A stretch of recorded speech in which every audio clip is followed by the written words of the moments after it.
Quick note on the friction and wedges homework problem. I mentioned this last time, but remember, assume the crate only moves in the y direction and that wedge A cannot move. Just a reminder there.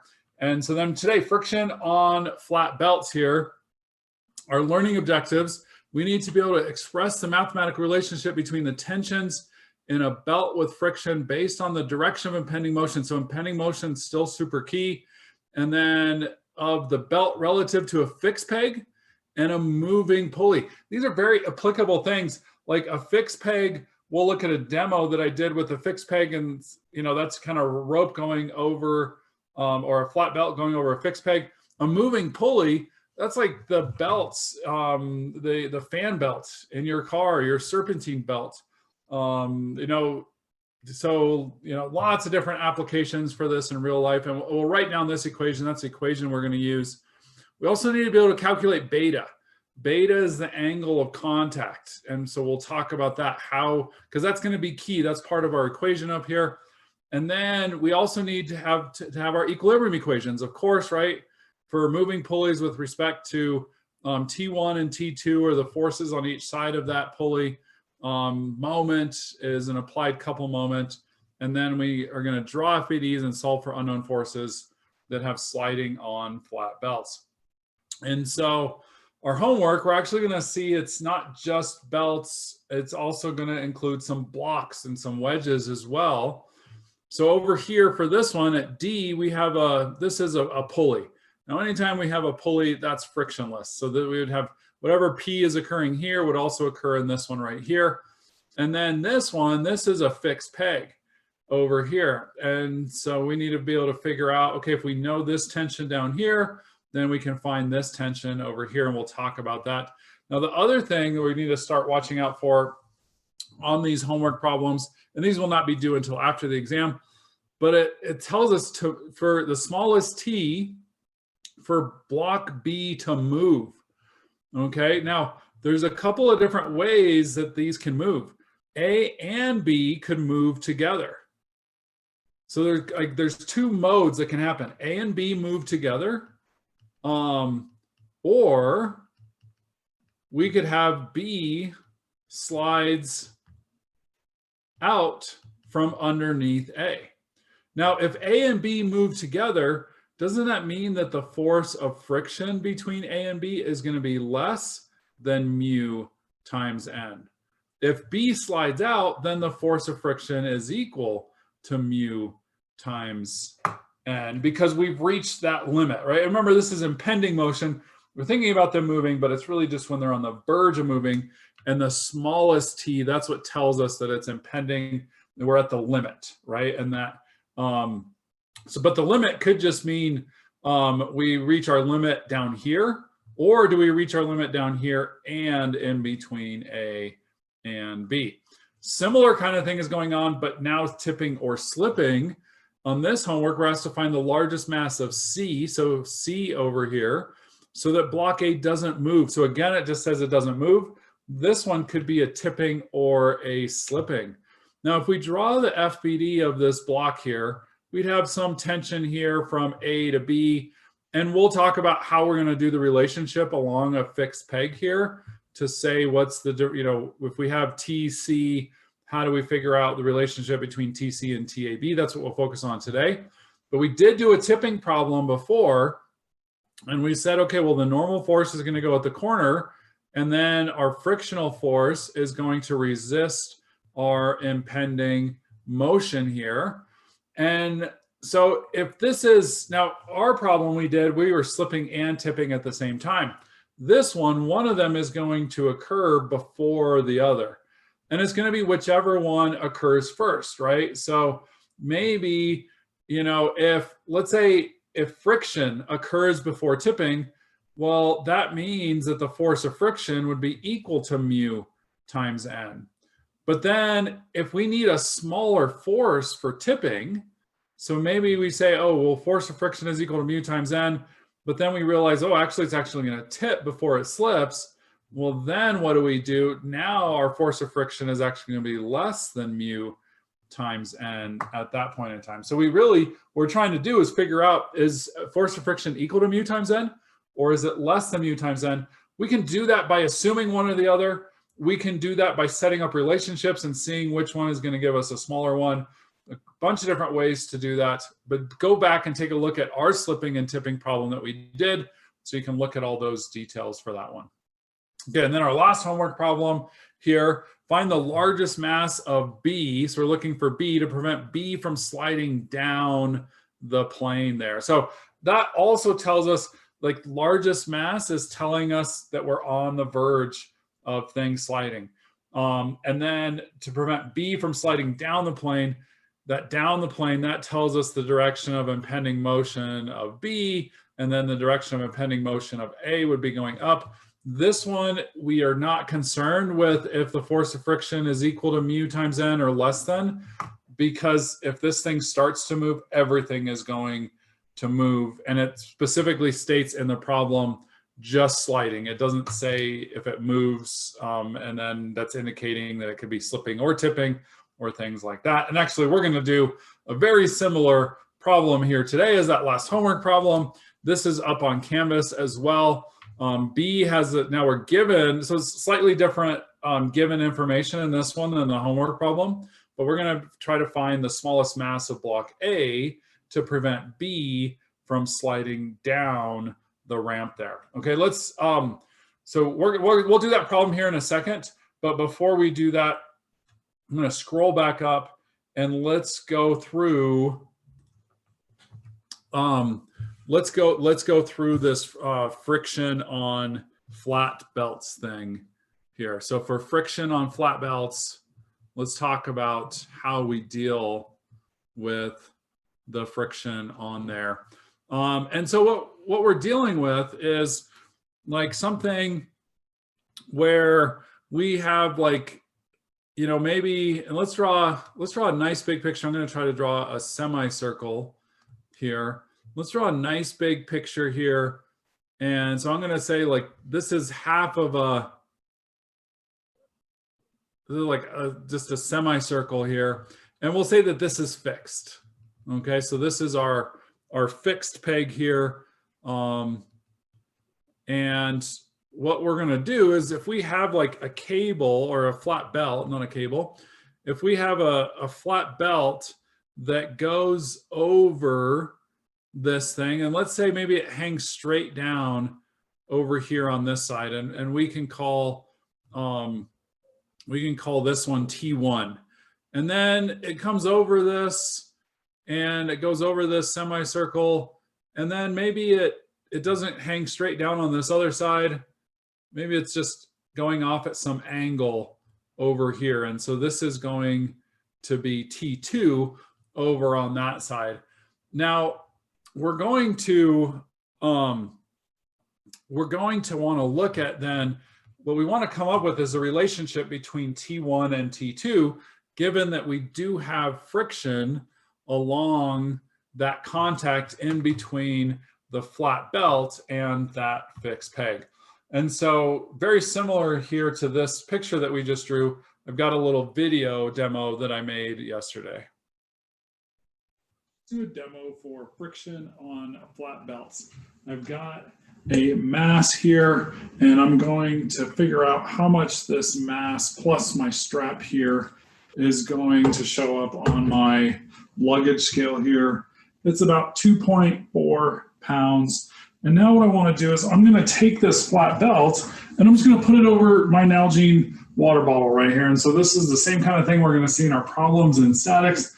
I'm going to take that flat belt, put it over the water bottle there. And just like we saw in friction and wedges, the direction of impending motion matters. So I'm first going to make my impending motion be the mass is falling down. When the mass is falling down, the luggage scale, I'm at about 1.3. Remember, I was at 2.4, the mass, so I'm at 1.3. Now let's make my impending motion of the mass going up. The mass going up, now we can see that mass is moving up.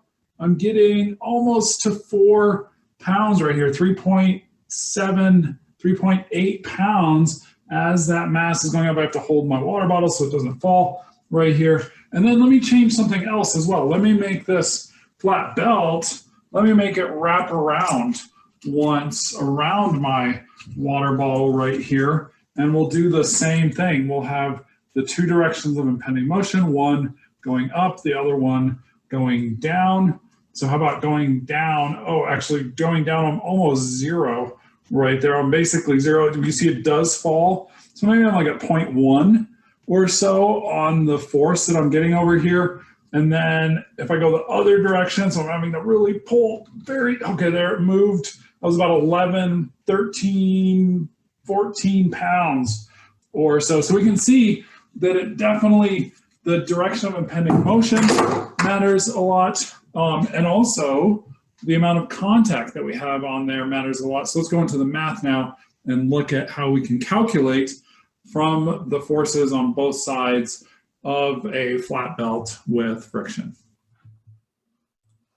Okay, so we see that water bottle, the Nalgene water bottle demo there, right? We had kind of a very similar situation to this, where maybe we know T1 and we're trying to find T2 or something like that. And so it depends on two things, right? It depends on the direction of impending motion. So they have to tell us in the problem statement. Let's make, to start with here, let's say our impending motion is going this way then. And so if our impending motion is going this way, which one of these is actually really key? Which one of these was bigger? Remember, the mass weighed 2.4 pounds. My mass on my strap when I just held it straight up with the luggage scale was 2.4 pounds. Didn't I get over here when my impending motion was this way? Wasn't I like at 1.3, 1.4, something like that, right? So doesn't that mean if my impending motion is this way, doesn't that mean that T1 is bigger than T2? And so we can think about this a couple of different ways. One, if my impending motion is going this way, then aren't the frictional forces, my force of frictions, will be going back in the opposite direction. And so I really have what? I have force of friction and T2 going, to the right there. And I only have T1 that's going, to the left along that fixed peg there. So force of friction plus T2 has to be equal to T1. So we can think about it that way, where then T2 has to be smaller than T1.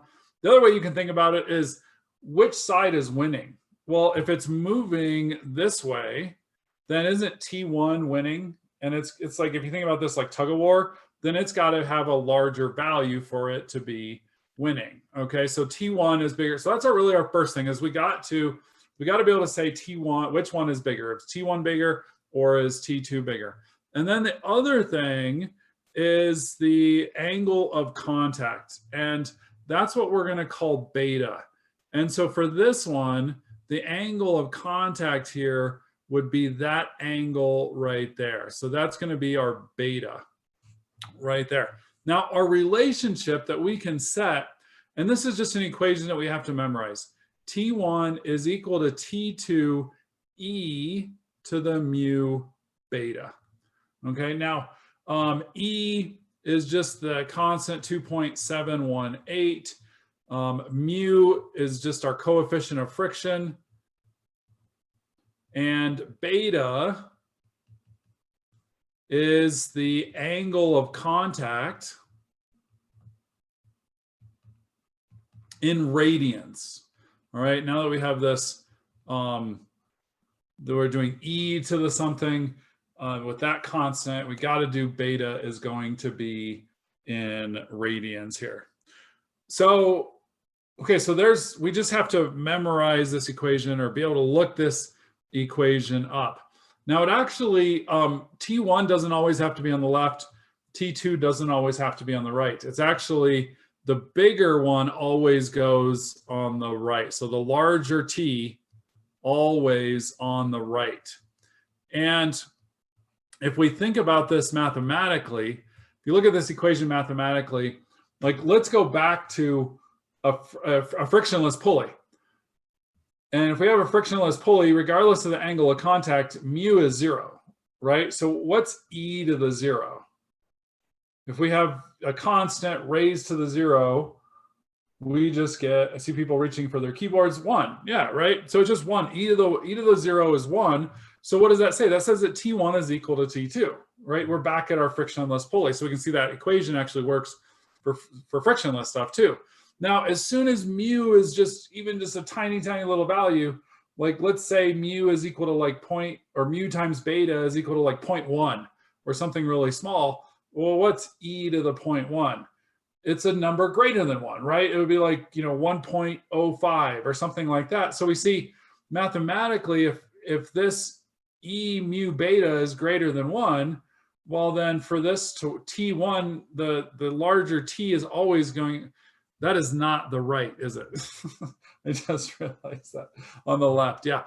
Okay, so let's fix that here. I know my lefts and my rights sometimes. Let's see, left. Yeah, that one's left. Okay. Okay, so T1 equals T2. If we think about, right, if this e to the mu beta is greater than 1, then T2 has to be the smaller one, right? Just if we think about that, if we think about that stuff mathematically then. Okay, so, and then the other way we can remember this is that, we wrote it up here, but we didn't explicitly state it, but whichever one is going in the direction of impending motion is going to be the larger one. Okay, so impending motion always points towards the larger T. Okay, so wherever impending motion is going, that's going to be our larger T. We saw the demo. It was working in the demonstration as well, right? If I let my impending motion go this way, then that was a bigger T. Now let's talk about how do we find beta. So we can find beta. Well, we need to know the angle of this over here. Let's say that we're given, or we measure on there, let's say we found that angle right there. So that would be our angle theta right there. Now, we lose contact. Wherever we lose contact, the radius is going to make a 90-degree angle, and it doesn't look like a great 90-degree angle, but that is going to be a 90-degree angle. So the radius and the circumference there are going to make a 90-degree angle at that spot right there. So wherever we lose contact, we're going to make a 90-degree angle. So that helps us, because then if we know that this is measured, this segment right here is measured from the vertical, well, where does this theta show up over here on this line? And let me do it in purple. So we have theta here is measured from the vertical. Where does theta show up over here relative to that line right there? Okay, and then I kind of lost track of the chat here. Yeah, do you mean left? Okay, so I think I fixed the left stuff. And the largest T is not always going to be on the left. It's going to depend on the direction of impending motion. We'll switch the direction of impending motion here in a second, and we'll do another one. And it's great. And then let's see another question, angle of contact in what? It's in radians, if that's what you're talking about. But it's the angle of contact between the belt and the peg there. Let me grab my water bottle here. And so, right, it's just it's wherever they're touching is what we're talking about there. And I can see, you can kind of see this is going on, but it's wherever the angle of contact between the belt and the peg. And then Titus, you meant on the left side of the equation. What are you talking about, Titus? Just my previous comment, like, isn't T1 bigger in this case because it was on the left? Because you were saying like the larger T always goes on the left. I just meant on the equation, not on the actual graph. Yes, largest T always goes on the left. And yeah, great question. Let me specify that on the left side of the equation. Yes. Yeah. Okay. Yes. Thank you. Yes. Okay. Okay. So let's look at this beta thing, and let me draw another picture over here. So if we have our T2, this is our T2 line, And we know this is at an angle of theta from right there. And this, let me make this purple. This is perpendicular. This is our radius right there. And that's perpendicular to that one. And actually, let me draw that perpendicular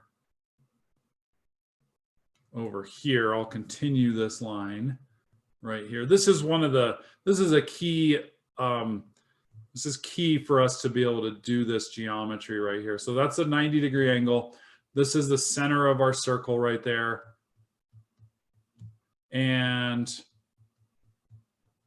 where does this theta then show up over here? So remember our shortcut. And if we have something, this one is measured from the vertical. The purple line is perpendicular to the blue line. So doesn't that mean that theta relative to the purple line would show up right here relative to the horizontal?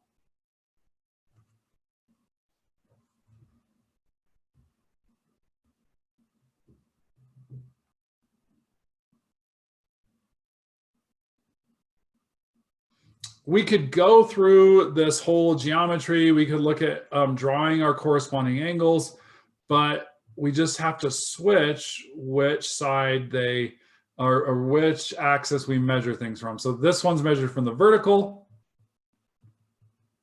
And this one then is the same theta. It's measured from the horizontal because that is a right angle at that spot right there.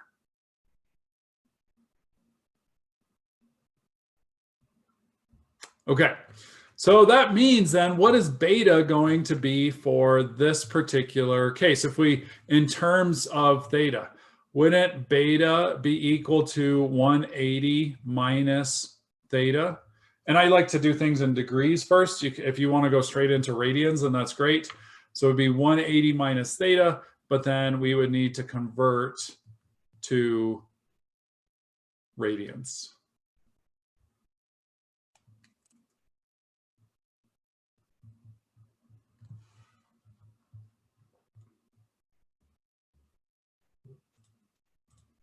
Okay, so some key things there, right? We did the equation and calculating beta, and also figuring out which one is greater, if T1 or if T2 is bigger. Let's do the same thing here, and just like we did in the video demonstration, let's look now if I change the direction of impending motion. So we'll have the same setup though. Let's make this one over here. We'll still call this one T1. I don't really care which side I label T1 or which side I label T2. And then we go off over here, and so this is our T2 again. Let's do a couple of things differently. Let's say our impending motion is now going to the right. Now which one is bigger? Well, now T2 is going to be bigger. So I'm going to say T2 is greater than T1. So now my equation I'm going to write as T2 is equal to T1e to the mu beta. So now, right, the bigger one always goes on the left-hand side of the equation there. And then what if our angle, let's change something else in this.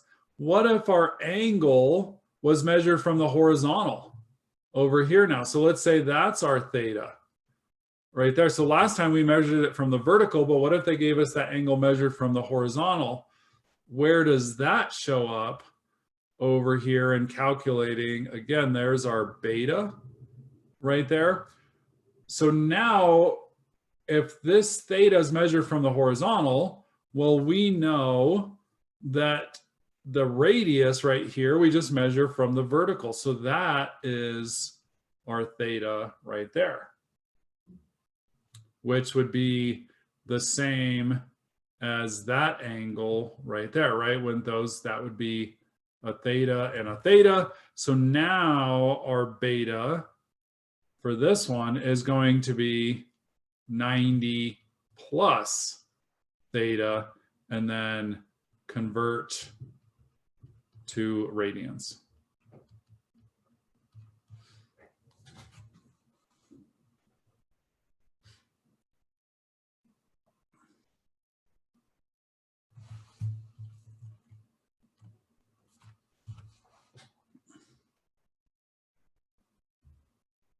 So depending on where they give us theta from, you know, if they give us theta from the horizontal, well, then we know the angle where we lose contact is going to be measured from the vertical. And so now we have a beta is 90 plus theta. Before we had 180 minus theta. So we have to draw those pictures again.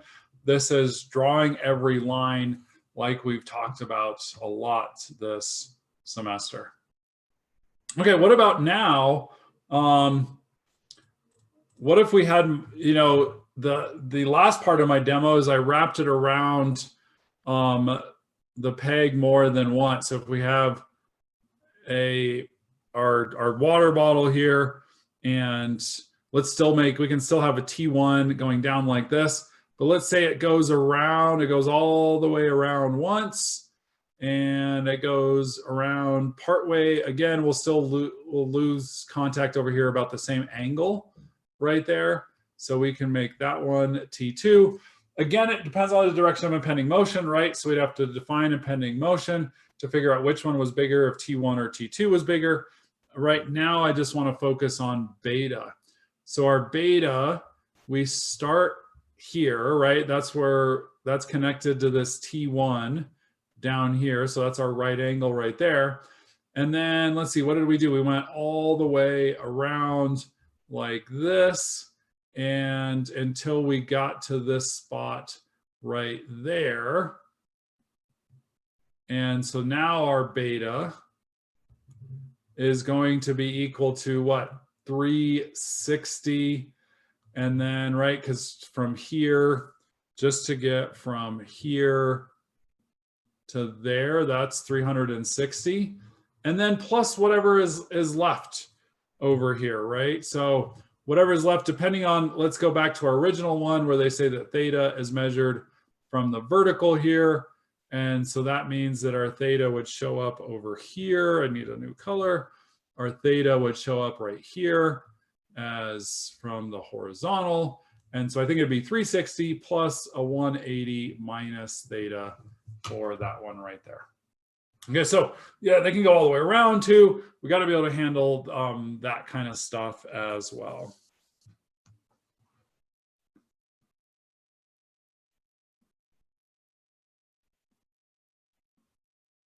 So I think we're good on these problems. If we can figure out which one is bigger, if T1 is bigger than T2, tells us how to write our equation. And if we can figure out what beta is. If we can figure out those two things, then we're just using those equations every single time here. Let's look at the other one we talked about in the learning objectives, which would be like a fan belt, is now let's look at a stationary belt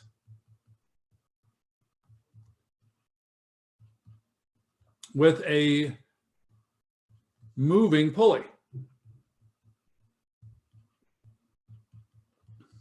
This would be something like this, where we have, you know, maybe this is one of your pulleys in your car here, and we apply a moment to this. So, right, this is how we move it. There's a moment, a couple moment that's applied to that right there. And then if we have our, let's still take our T1 right here, and we can look at our T2 going off to the side over here. Our impending motion actually is going to be entirely based on the direction of that couple moment. So this is an applied couple moment there. So that's our applied couple moment there. Impending motion will always oppose.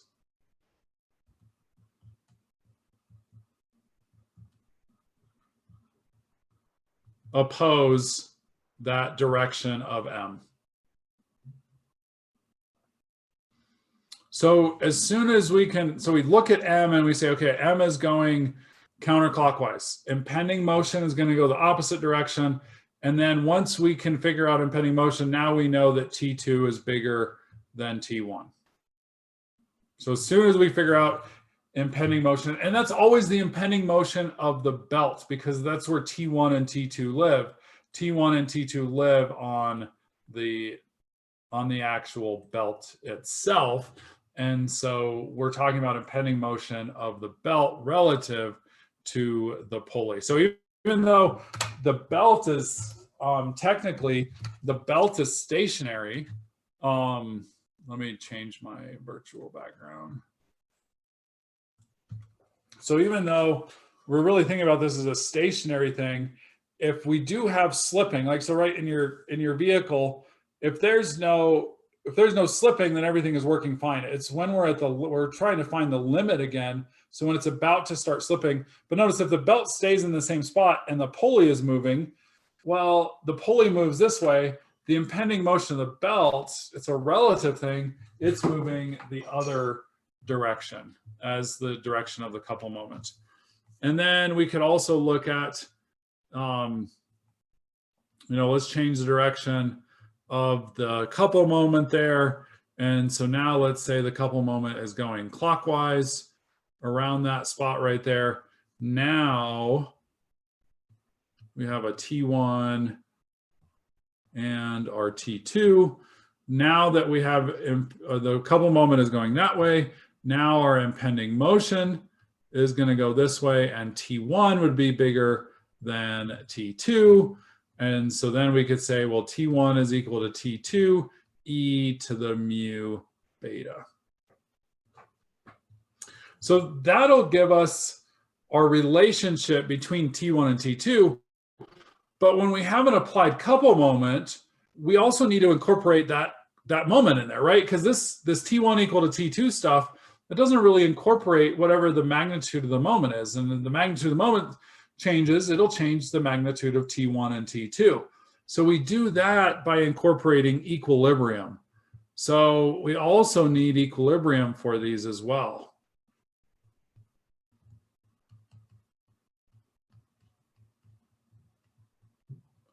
And for equilibrium, we can come up with a relationship between M and T1 and T2 if we know the radius.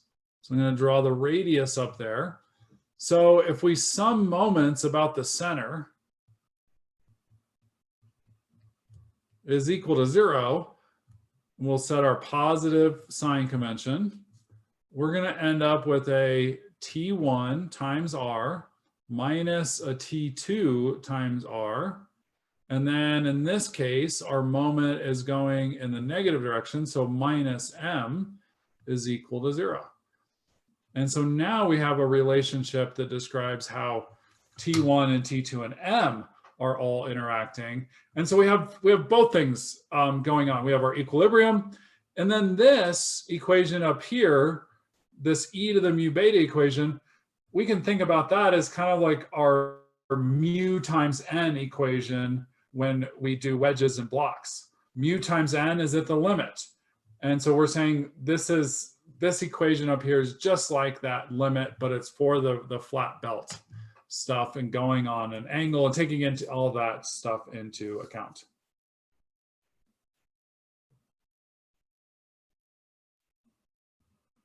So, okay, so Titus has a question here. I'm wrapping his head around how the moment is causing T1 to be larger than T2 if the pulling is turning towards T2 on the right. So are you talking about the first picture or the second picture, Titus? Well, actually both, because so like in the second picture, you have the moment turning towards T2, right?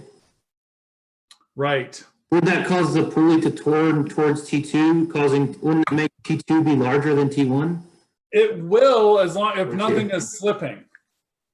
As long as nothing is slipping. But remember, we're at the limit here. And so if I am going, I think you all can switch your share. You can make my video bigger right here. So if everything is going fine, yeah, then both of these are moving together. And this point is moving up right here. As soon as I start to slip though, if I get slipping start to occur where my water bottle is spinning, but my belt is not moving with it anymore, then what direction, if I was standing right here on this pulley, wouldn't it, and if I didn't know if the pulley was moving, wouldn't it seem like the belt was moving and I was being stationary, right? So It's about what direction is the belt going to move relative to the moving pulley when it does start to slip. Okay. Okay, good question. Thank you for that.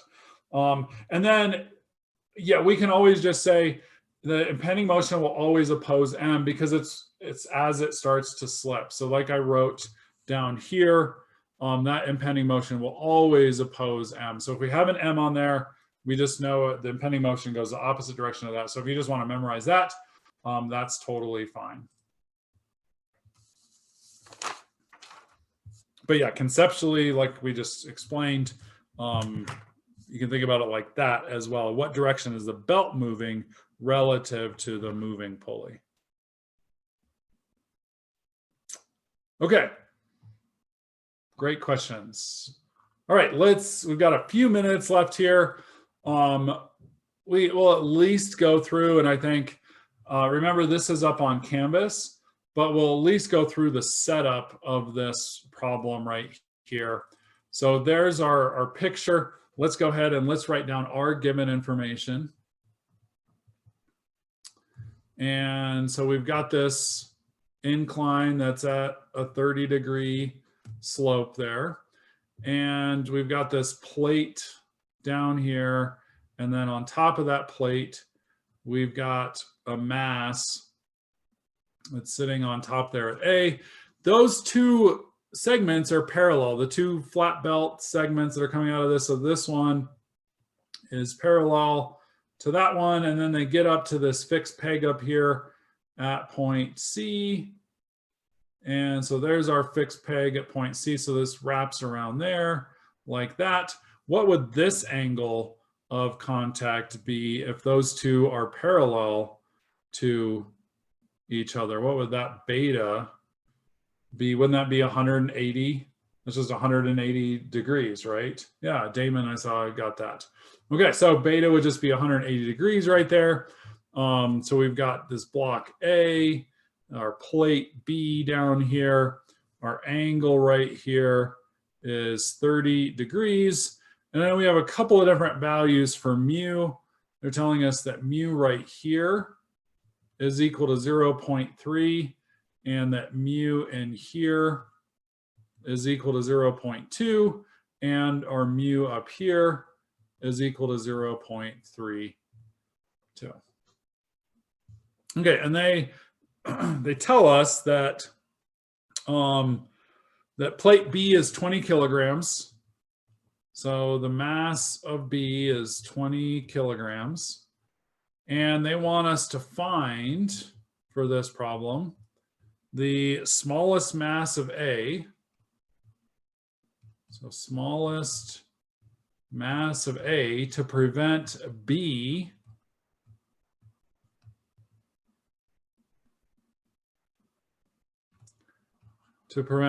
from sliding down.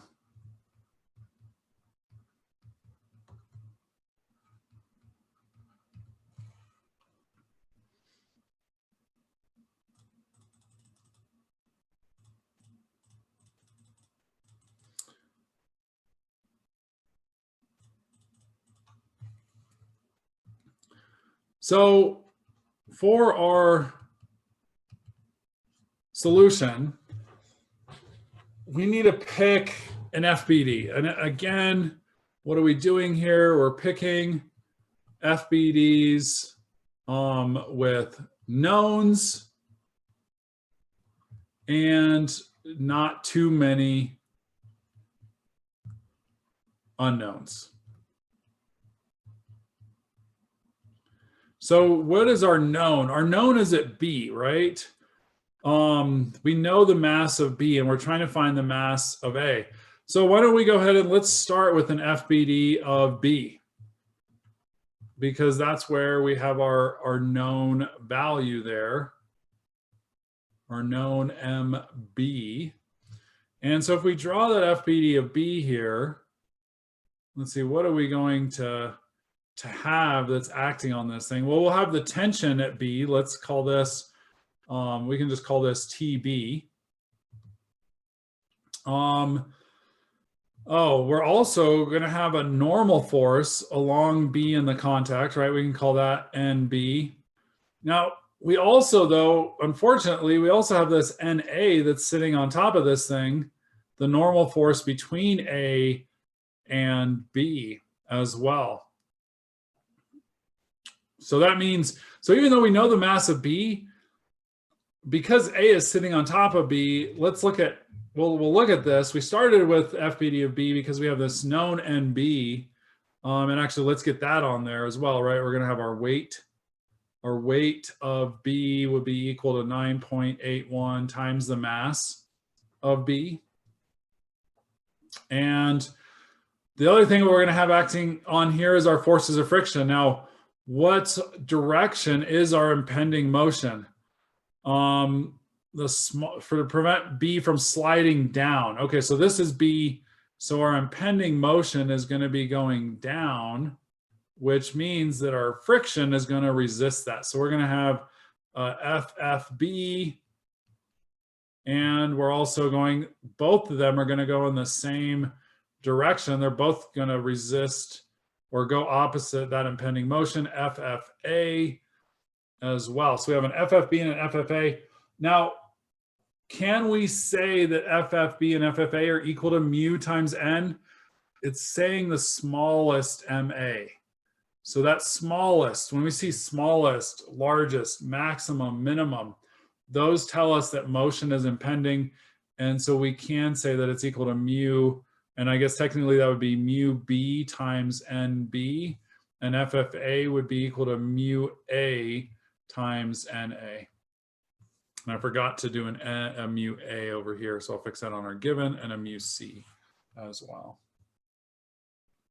Okay, and then we can get our geometry on here. We know we're at a 30-degree angle right there, which is also going to tell us that this is a 30-degree angle between the vertical and the normal forces, because the normal forces are perpendicular to our 30-degree plane.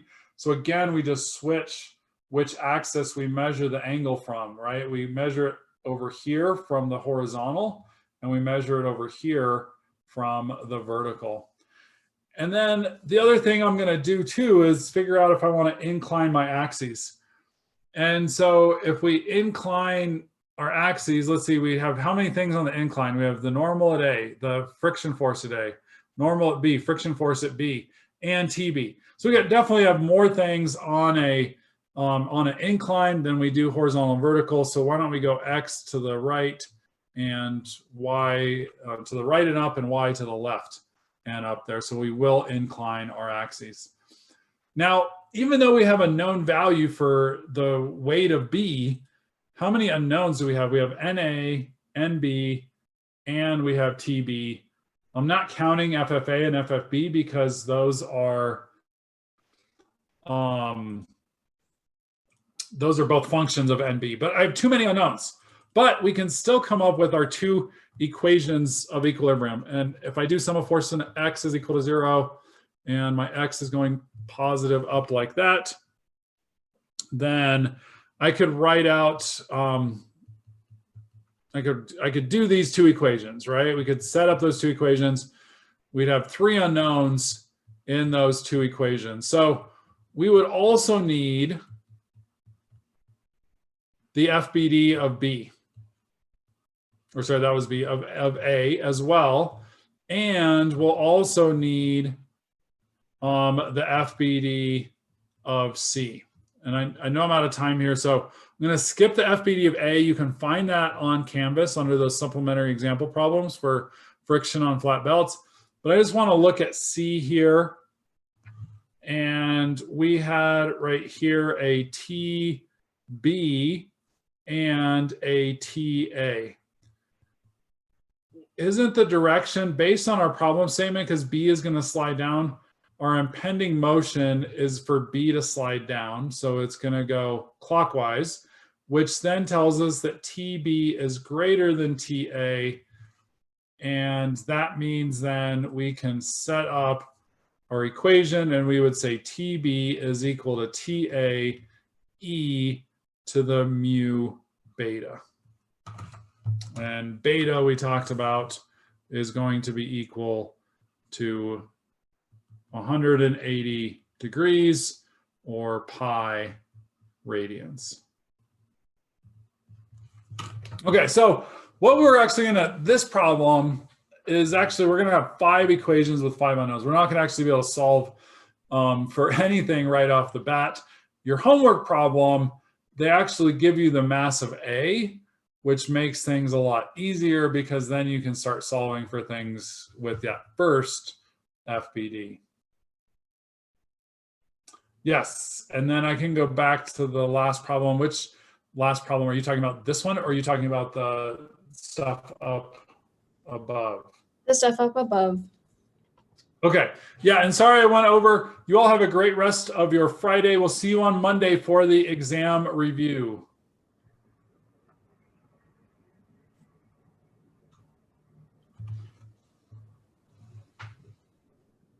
Okay, yeah, I didn't get that TI times R stuff down, so I'm just gonna write that down really quick. Okay, you bet. And then I see a question for an exam question would be likely be given the mass. Yeah, I don't think on an exam question, I would try to get you to do like 5 equations and 5 unknowns. Definitely not, yeah. And actually, you don't even have to do that on the homework. That was just for our lecture example here.